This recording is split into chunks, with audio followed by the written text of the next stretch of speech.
우리가 이제 살다가 이 땅에서 영원히 사는 건 아니지요. 뭐 언젠가 이제 죽게 마련인데, 죽은 다음에는 누가 거기 죽었다고 하는 묘비에다가 비문을 세웁니다.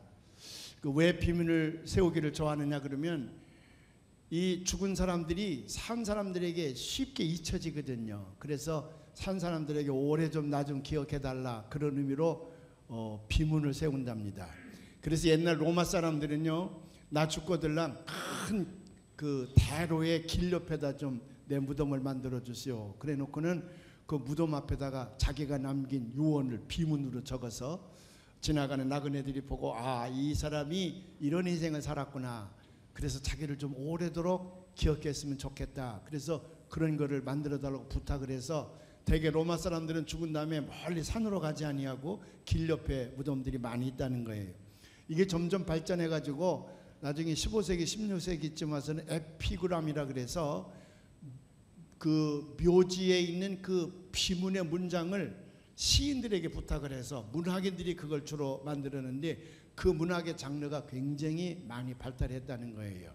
지금은 이제 그런 장르가 다 사라지고 없습니다만은, 비문은 그래서 옛날부터 죽은 사람이 산 사람에게 오래도록 기억하게 하고, 또 어떤 삶을 살았는지 그 인생 전체를 아주 짤막한 문장으로 2마디 또는 3마디, 4마디, 길어봤자 6마디의 단어를 이용해서 비문을 만들어 적는 그런 예가 많이 있었다는 겁니다. 예를 들어서 거지와 더불어서 거지들과 함께 살았던 사람의 비문에는 뭐라고 써있냐면, 여기 거지의 아버지가 잠들다, 또는 여기 거지의 왕이 잠들다, 그렇게 비문을 적어 놓는 경우가 많고요. 등산을 좋아하는 사람은 뭐라고 적었겠어요?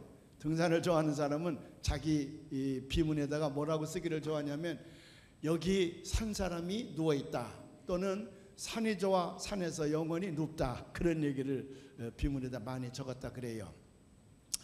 더 재미있는 비문들이 몇 가지를 제가 모아봤는데, 여기 이런 비문이 있습니다. 어떤 비문이 있냐 그러면,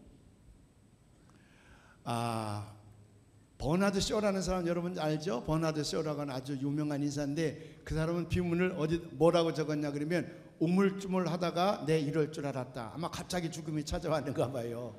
우물쭈물하다가 내 이럴 줄 알았다, 그렇게 좀 적어주시오. 그래서 그렇게 적었다는 거예요.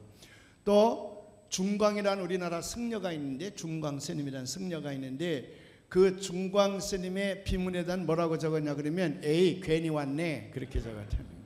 아마 세상을 살면서 인생의 허무함을 많이 깨달았던 모양이죠. 그래서 에이 괜히 왔네 비문에다 그렇게 적어놨다는 거예요.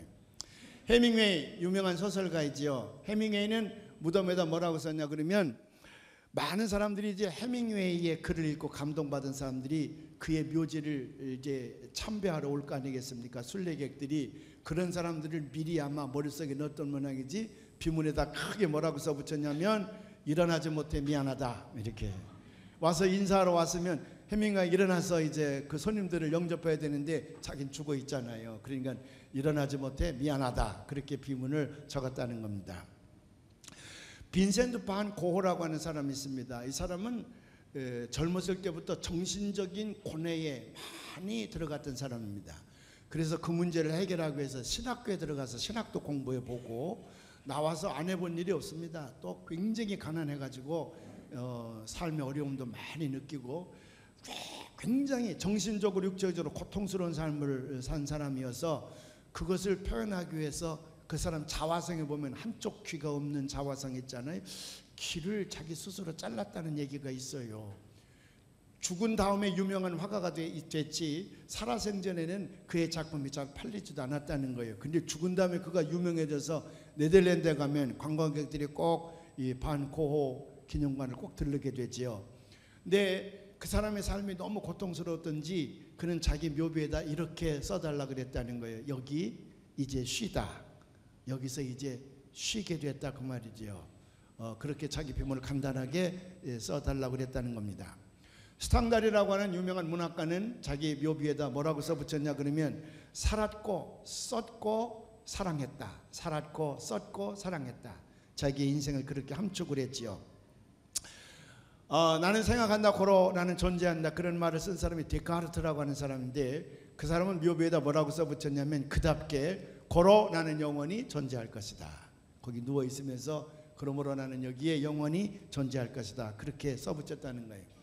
공산주의를 만들어낸 칼 막스라고 하는 사람은 역시 그답게 묘지에다 뭐라고 써붙였냐 그러면 세계의 노동자여 단결하라, 세계의 노동자여 단결하라. 제가 좋아하는 문학인이 하나 있습니다. 세바스찬 융거라고 하는 사람인데, 그 사람은 자기 묘비에다 뭐라고 썼냐면 I asked, 나는 물었고, they answered, 그는 대답했고, I wrote, 나는 썼습니다. 나는 물었고 그들은 대답했고, 그래서 나는 썼습니다. 그렇게 자기 묘비에다 비문을 적게 했다고 하는 겁니다. 또 어떤 사람은 자기가 살다간 인생을 한마디로 이렇게 함축해서 표현을 하기를 좋아하는데, 그런 걸 가리켜서 forward memoir, memoir락은 전기 또는 실록, 언행록 그런 말이거든요. forward memoir 또는 six word memoir, 그런 단편 시들이 많이 있는데, 자기 인생을 그렇게 두 마디, 세 마디 또는 다섯 마디, 여섯 마디로 짧게 표현해서 자기를 사람들에게 알리고 싶어 하는 것이죠. 어떤 미술가는요, 평생 불후의 명작을 하나 남기고 싶었답니다. 그래서 심혈을 기해서 그림을 그려놓고 나면 이게 마음에 안 드는 거라, 뭔가 좀 미흡해요, 부족한 것이 있어요. 그래서 그걸 또 놔두고 또 그림을 그립니다. 열심히 그렸는데 나중에 보니까 또 자기 마음에 안 들어. 그렇게 하다가 그만 병들어 죽게 됐답니다. 그게 자기 동료에게, 여보게 내가 이제 죽게 됐는데 내가 죽거들랑 내 묘비에다 이렇게 써줘. 미완성으로 살다간 사람이 여기에 눕다. 미완성으로 살다간 사람이 여기에 눕다. 그렇게 좀 써달라 그래서 이 미술가의 묘비에는 그렇게 적혀 있다고 하는 겁니다. 여러분 오늘 한번 생각해 보십시다. 여러분은 여러분이 살다간 인생을 이렇게 다섯 마디, 여섯 마디로 딱 줄여서 내 인생을 표현한다 그러면 뭐라고 표현하겠습니까? 자기 인생 철학에 대해서, 인생의 가치관에 따라서 여러분 나름대로 표현할 말이 많이 있을 것입니다. 오늘 제가 왜 이 말씀을 드리냐 그러면, 빌립보서 1장 21절에 나타난 사도 바울의 이 말씀은 사도 바울이 자기가 일생 동안 살다간 자기의 인생을 지금 감옥소에서 단 4단어로 된 2문장으로 함축해가지고 빌립보 교인들에게 전하고 있거든요. 그래서 사도 바울을 연구하는 사람들은 사도 바울의 이 말 속에 사도 바울의 인생이 얼마나 찬란했던가를 우리에게 보여주고 있다. 사도 바울은 여기서 자기 인생을 4단어로 2문장을 만들었습니다. 4단어로 2문장을 만들었는데, For to me, 나에게 있어서 to live is Christ, 사는 것은 그리스도요, and to die is gain, 죽는 것은 유익함이라, 그렇게 표현을 했어요. 얼마나 멋진 표현인지 몰라요. For to me, 나에게 있어서 to live is Christ, 사는 것은 그리스도요, and to die is gain, 죽는 것은 유익함이라. 사도 바울은 본래 예수를 믿던 사람이 아닙니다. 그는 훌륭한 지도자감입니다. 공부를 많이 한 사람입니다. 앞으로 이스라엘을 이끌어갈 그런 통치자가 될지도 모르는 사람이었습니다. 그런데 그가 다메섹 도상에서 부활하신 예수님의 음성을 듣게 됩니다. 사울아 사울아 내가 어찌하여 나를 핍박하느냐. 거기서 예수님을 만난 다음에 갈라디아서 1장 27절에 보면 바울은 그때에 큰 충격을 받고 사우디아라비아로 갔다 그랬어요. 그래서 바울을 연구하는 사람들은 아마도 바울은 사우디아라비아에서 3년 동안 영성훈련을 쌓았을 것이다. 그리고 다메섹으로 돌아와서 그가 결심을 합니다. 난 이제 오직 예수만을 위해 살겠다. 부활하신 예수 그리스도만을 위해서 살겠다. 자기의 생명을 예수에게 바치기로 결심을 합니다. 자기의 전생애를 예수에게 바치기로 결심을 합니다. 자기의 모든 것을 다 분토와 같이 버리고 오직 예수님만을 위해서 일생을 살기로 결심을 합니다. 그리고 그렇게 살았어요. 그래서 지금 빌립보 감옥에 갇혀 있습니다. 자기가 빌립보 감옥에 갇혀 있으면서도 많은 사람들에게 복음을 효과 있게 전하고 있는 것만은 틀림이 없으나, 머지않아 내가 이제 순교하게 될 것이다. 내가 죽게 될 것이라는 것을 그는 이미 짐작하고 있습니다. 그래서 사랑하는 빌립보 교인들에게 자기의 인생을 요약해서 지금 전하는 말이 뭐냐 그러면 For to me, 내게 있어서 To live is Christ, 사는 것은 그리스도요, And to die is gain, 내가 죽는 것은 유익함이라. 자기의 인생을 이렇게 아주 요약해서 함축해서 자기의 인생을 빌립보 교인들에게 전하고 있는 것을 보면 정말로 그는 온 일생을 다 오직 그리스도, 사나 죽으나 오직 그리스도만을 위해서 산 사람이 틀림이 없습니다. 그가 나중에 네로 황제에 의해서 순교를 당하게 되지요. 로마에 가면 그가 순교당했던 언덕에 바울 기념교회가 있습니다.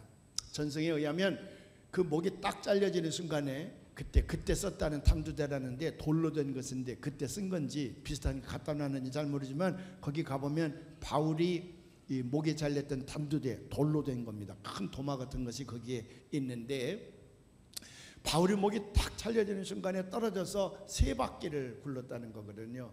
그 3바퀴를 굴렀는데 한 바퀴 굴을 때마다 거기에서 이제 샘물이 솟아났다 그래요. 그래서 거기다 기념교회를 지어놨고 그 샘물이 아직도 있습니다. 가보면 3개의 샘이 거기에 있는 걸 볼 수가 있어요. 들어가 보면 웅장하게 지어놨는데요, 바울이 우리에게 전한 말씀 가운데 유명한 말씀들이 쭉 적혀 있고요, 바울의 일대기가 곳곳에 쭉 적혀 있습니다. 우리의 마음을 경건하게 만들어요.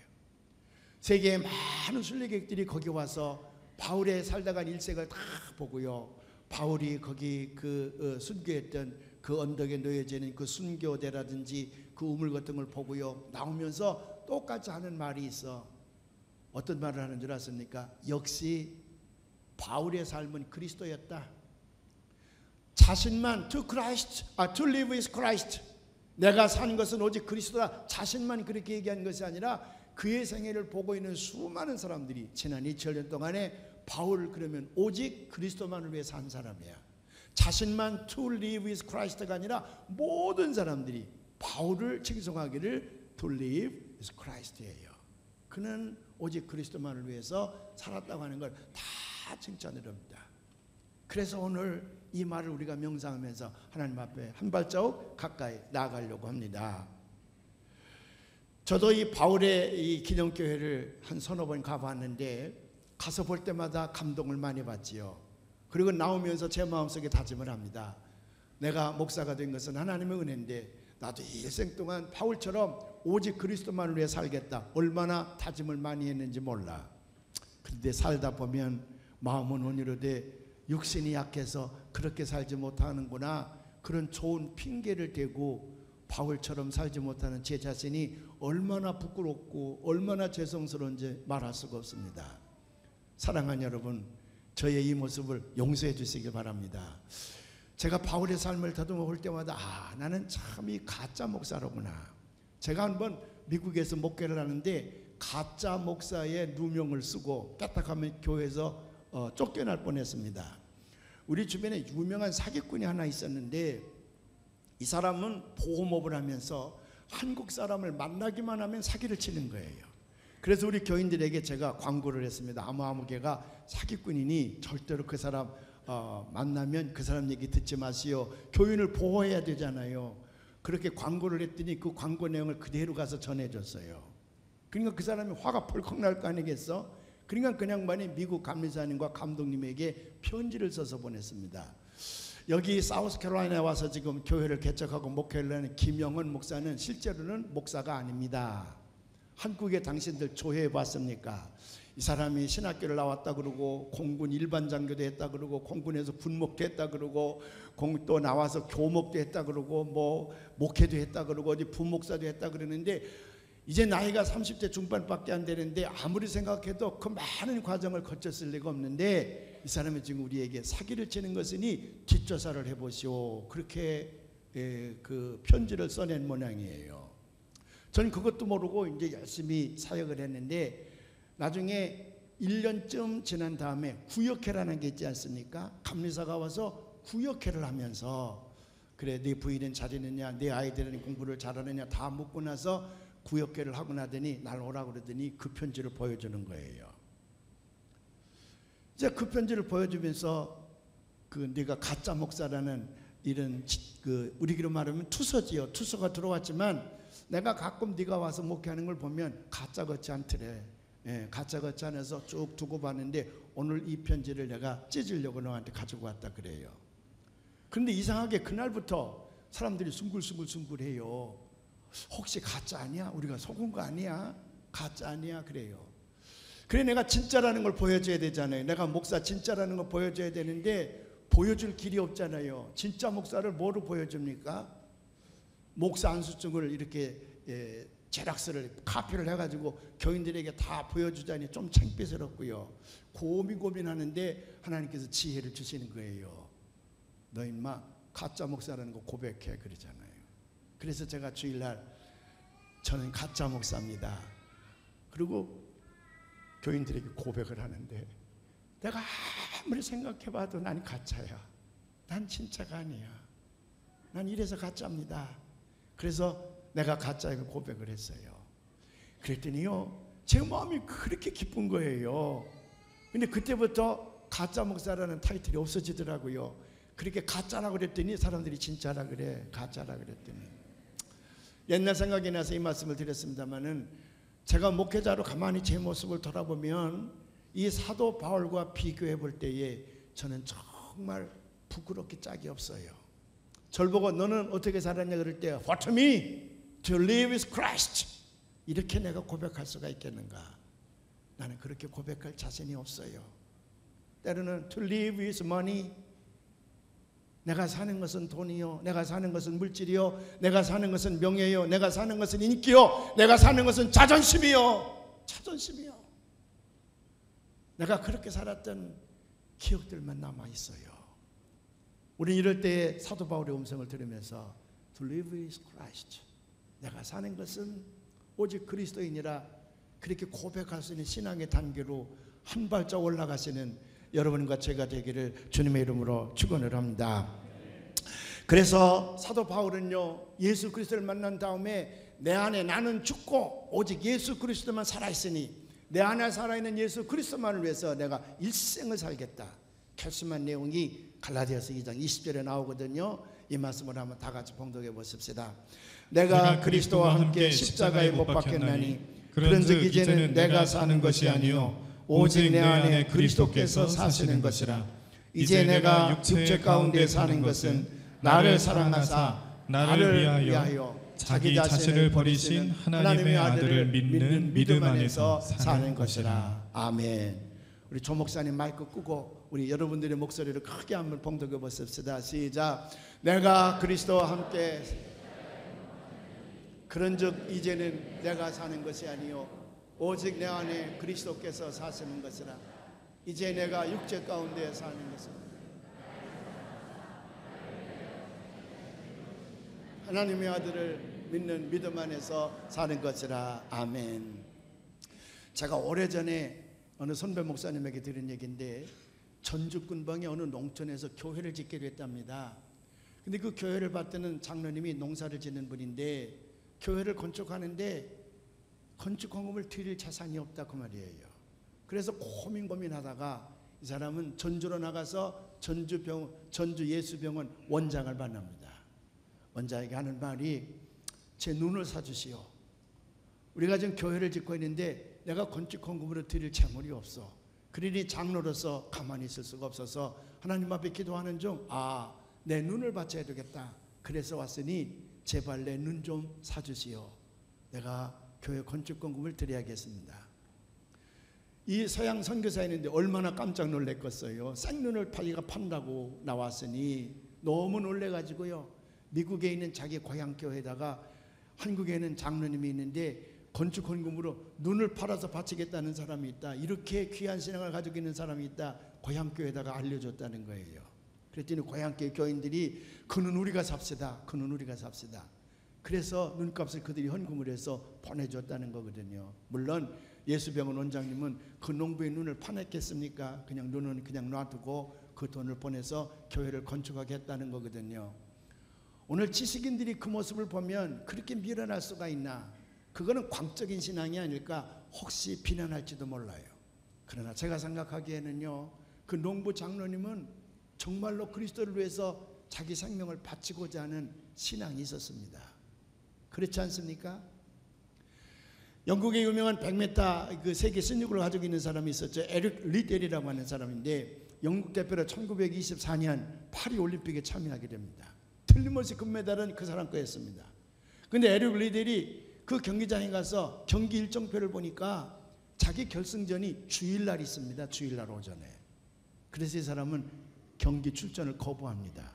나는 예수를 믿는 사람으로서 주일날은 교회 가서 예배를 드려야 됩니다. 주일 경기는 나 참여하지 못합니다. 그 대표단이 이 금메달감인데 말이에요. 세계 신기록을 가지고 있는 금메달감인데 이게 경기에 출전하지 않겠다니까 어떻게 되겠어. 그래서 그를 데려다가 이렇게 설득을 하고 의협도 다 해도 결코 그가 타협하지 않는 거예요. 그 영국 정부에다 보고를 합니다. 영국 정부가 총동원되어서 내각이 총동원되어서 에릭 리델을 설득을 합니다. 그래도 끝내 거부하고 마는 거예요. 그 다른 사람으로 대체했어요. 그 다음에 이제 400m 경기에 바꿔서 출전을 해서 400m에서 이 사람이 금메달을 획득을 했습니다. 여러분, 에릭 리델이 이 행위에 대해서 요즘에 금메달의 이 우상 아닙니까? 아마 영국 국민들도 그를 비난했을지도 몰라요. 그래도요, 만일 에릭 리델이 그때 100m에 출전해서 금메달을 땄다 그러면 여기에서 우리는 그의 이름도 기억하지 못할 겁니다. 근데 그가 멋진 기독교인의 모습을 보여주었습니다. 주일은 하나님 앞에 예배하는 날, 나는 주일날 교회 가서 예배를 드려야지. 아무리 그날 내가 금메달을 획득한다 할지라도, 내 일생을 좌우하는 금메달을 획득한다 할지라도 나는 그 경기에 참여할 수 없어. 얼마나 멋진 얘기입니까? 얼마나 멋진 얘기예요. 오늘 현대인들이 꼭 이 신앙을 본받아야 될 줄로 믿습니다. 최근에요, 미국에서 있었던 일인데 와슬리 브리시라고 하는 그 미식축구 선수가 있었습니다.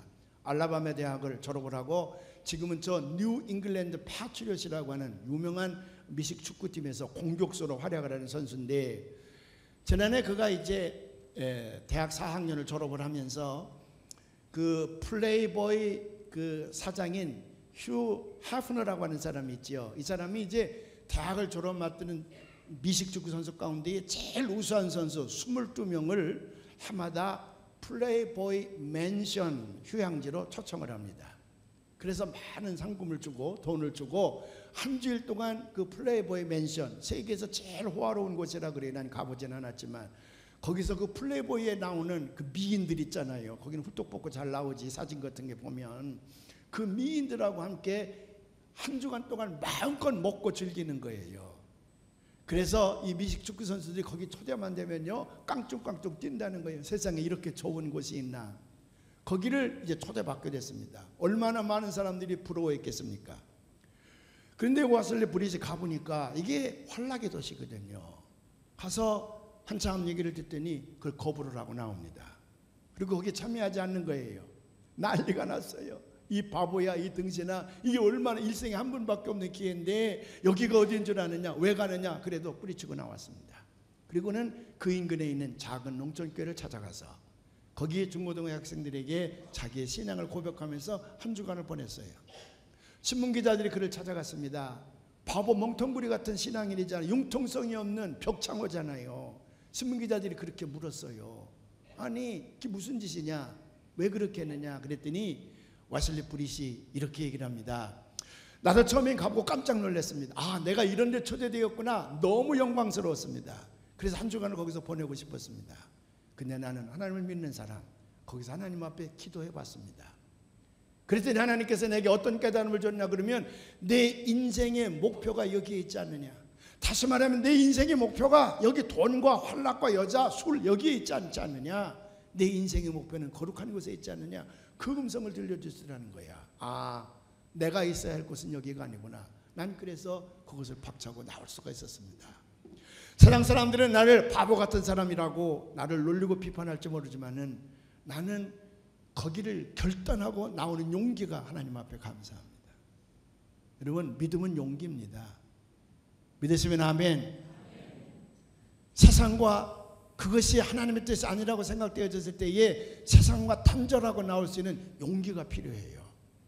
그 믿음의 용기가 오늘 이 복잡한 세상을 살아가는 여러분들에게 꼭 있으시기를 주님의 이름으로 축원을 합니다. 제가 이번에 그 아프리카 더반에 갔다 오지 않았습니까? 세계 감리교 대회에 갔다 왔는데, 야, 거기 가니까요, 그 빵이 얼마나 맛있는지요. 빵이요, 고기값도 싸고요, 고기도 맛있지만 특별히 저를 깜짝 놀라게 하는 건 빵입니다.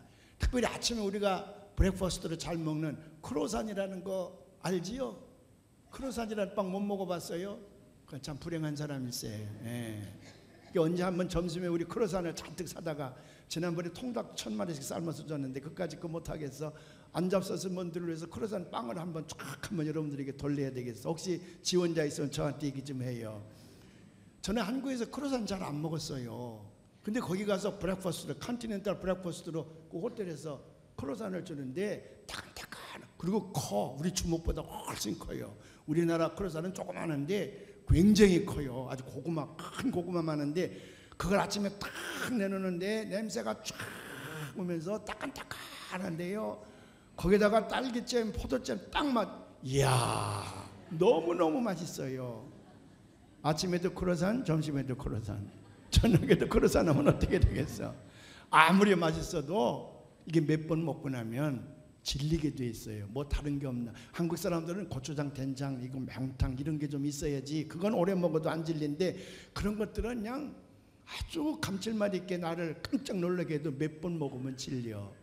그래, 여기 그 한국 음식 파는 데는 없나 그랬더니 거기는 없고 일본 음식점이 있는데, 지난번 이명박 대통령이 평창 올림픽 유치하러 왔을 때에 그 음식점에서 몇 번 잡섰다는 거예요. 거기 가면 매운탕을 끓여준다 그래요. 그래, 거기 가서 먹자. 그래서 우리 한국 대표들이 끌려가지 않았겠어요? 매운탕을 끓여왔는데 굉장히 맛있습니다. 꼭 한국에다 갖다 놓으면 사람들이 뭐라고 얘기할 수 있냐 그러면 장인 맛박씨 쓴 거라고 할 거예요. 이건 매운탕도 아니야. 그냥 고추장 풀어가지고 생선 하나 띄웠는데 이건 정말 매운탕도 아니야. 근데 거기서 크로산, 빠따 이런 것만 먹다가 그걸 탁 먹으니까 확 땡기는 거 있지요. 이야, 역시 조선 사람은 조선 사람 체질은 좀 달라요. 그걸 먹는데 그 다음에도 또 갔습니다. 3번이나 갔어. 그 장인 맛박씨 쓴 것 같은 그런 그 매운탕을 먹으러 그 집에 3번이나 갔다니까요. 열흘 동안에. 얼마나 그게 먹고 싶었으면요. 근데 그걸 가서 먹는데 이제 한국의 목사님들이 왔다 그러니까 그 주인 사장님이 와서 인사를 해요. 40대 초반의 젊은 여자인데 한국 사람이에요. 남편은 일본 사람이고 부인이 한국 사람인데 그 일본 음식점은 주 대빵 스테이키라는 거예요. 대빵 스테이키. 그 베니 아닌가 우리 황무복 권사님이 옛날 사장할 때 제가 처음 이 교회 부임했을 때 저를 강남에 데려갔는데 철판에다가 왜 그 생고기 쓸어서 탁 익혀서 주는 대빵 스테이키라는 거 있잖아요. 그래서 그 고춧가루통, 깨소금통 들고서 막 춤을 추면서 새우꼬리 이렇게 뒤로 받고 앞으로 받고 그러는 거 있잖아. 그거가 전문인데 우리 한국 사람을 해서 한쪽에다 의자를 놓고는 그 매운탕을 끓여서 파는 거예요. 거기서 쭉 우리 대표들이 먹는데 거기 사장님이 와서 인사를 해요. 안녕하세요. 저도 교회를 다녀요. 집사님이에요. 집사예요. 그래요. 아, 그래요? 우리가 박수를 쳤습니다. 목사님, 저를 위해서 기도해 주세요. 저는 남편을 설득을 해서 여기 이 식당에서 나오는 이익금으로 그 위에 있는 흑인 국가 4개 국가에 선교 후원금을 보내고 그 4개 국가에다가 흑인 빈민촌에 들어가서 학교를 세워서 하나님 말씀으로 아이들을 교육하고 있습니다. 돈이 많이 들어요. 그러니 이 식당 잘 되게 기도해 주세요. 기도해 주세요. 그래, 제가요, 어느 교회 다녀요? 그랬더니 저 감리교 집사예요. 그래서 충청도 사람들이 말은 느려도 행동은 빠르잖아요. 제가 벌떡 일어나서 나가서 끌어안아줬어. 자랑스럽다. 참 자랑스럽다. 그걸 떠나서 이역만리 저 지구의 끝이라고 하는 남아메리카 더반에, 남아프리카 더반에서 식당을 하는데 그분의 삶의 목표가 뭐야? 열심히 거기서 일해서 돈을 벌어가지고 그 위쪽에는 가난한 나라, 모잠비크라든지 그 가난한 나라 거기 들어가서 흑인들을 모아놓고 주님의 말씀으로 아이들을 가르친다는 거야. 얼마나 멋져 보입니까? 얼마나 멋져 보여. 이런 기독교 신앙관이 여러분들에게 꼭 있어야 될 줄로 믿습니다. 아멘. 우리 직업 가운데에 헤드헌터라는 직업이 있습니다. 새로 생긴 직업인데 헤드헌터. 헤드헌터는 글자 그대로 하면 다가리 사냥쟁이 그런 말이잖아요. 이 머리 좋은 사람을 사냥하는 사람이라 그런 말인데 이 헤드헌터들은 전문 경영인을 발굴을 해서 적재적소에 이제 소개를 하고 일할 수 있는 길을 열어주는 직업 속에서지만은 보통 직업 속에서가 아니라 아주 전문 경영인들을 상대로 하는, 그래서 어떤 사람은 이그제큐티브 리크루터라 그렇게도 얘기를 해요. 이 사장, 전문 경영인 사장급들을 이제 발굴해서 기업에다 소개를 하는 사람인데, 어느 굴지의 회사가 전문 경영인을 모집하고 있었습니다. 그래서 헤드헌터가 쭉 서베이를 해봤더니 어떤 사람이 나타나서 참 경영을 잘한다 그래요. 아주 그 회사에 딱 맞는 사람이야. 그래, 만나자고 그랬습니다. 인터뷰를 하자 그랬어요. 가서 인터뷰를 하는데 이 사람이 긴장할까봐 차도 대접을 하고, 그 다음에 이제 야구 얘기도 하고 축구 얘기도 하고 애들 얘기도 하고, 그런 다음에 편안한 자세가 돼서 인터뷰를 시작을 했다는 거예요. 헤드헌터가, 그래, 당신은 이제 전문 경영인이 되는데 당신의 인생의 목표가 뭡니까? What is your purpose in life? What is your purpose in life? 당신의 인생의 목표가 어디에 있습니까? 그랬더니요, 이 사람이 서슴찮게 대답하기를, 예, 저는 천국 가는 겁니다. 저 혼자만 가는 것이 아니라 될 수 있는 대로 많은 사람을 데리고 천국 가는 게 제 인생의 목표입니다. 아니, 헤드헌터가 뒤로 낮아빠졌다는 거예요.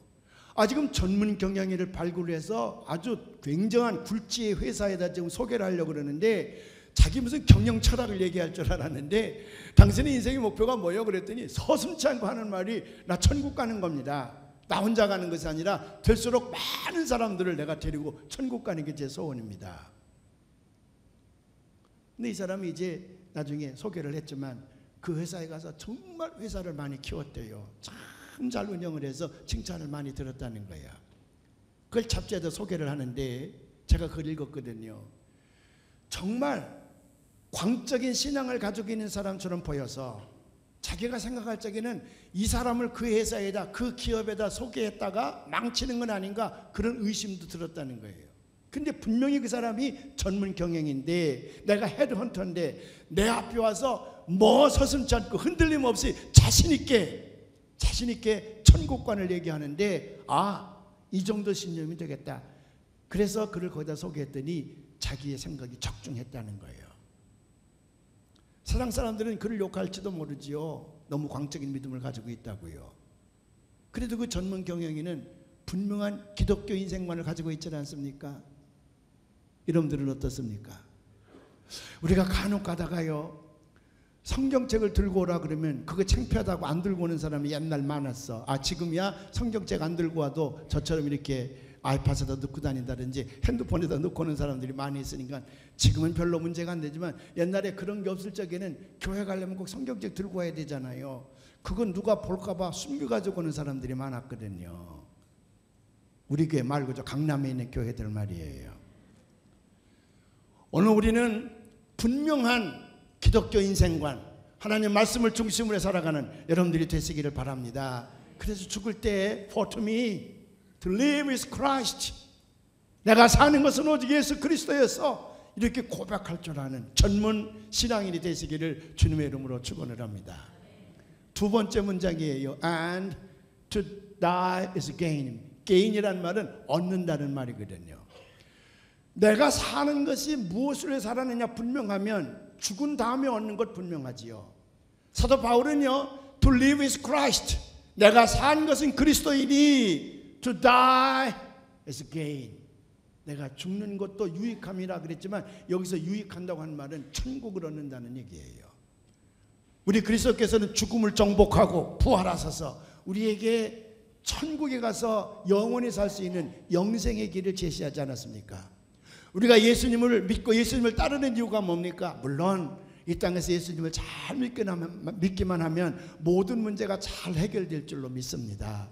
아이들도 잘 자라게 하고, 우리가 병 들었을 때 병도 고쳐주기도 하고, 사업을 벌렸을 때 사업도 좀 잘 되게 하시고, 우리가 직장 생활할 때에 승진도 잘하게 하시고, 우리가 쓸 것, 우리가 필요한 것 전능하신 하나님께서 성령님을 보내주시사 잘 인도해 주시고 풍성한 삶의 길로 우리를 이끌어 주시는 줄로 믿습니다.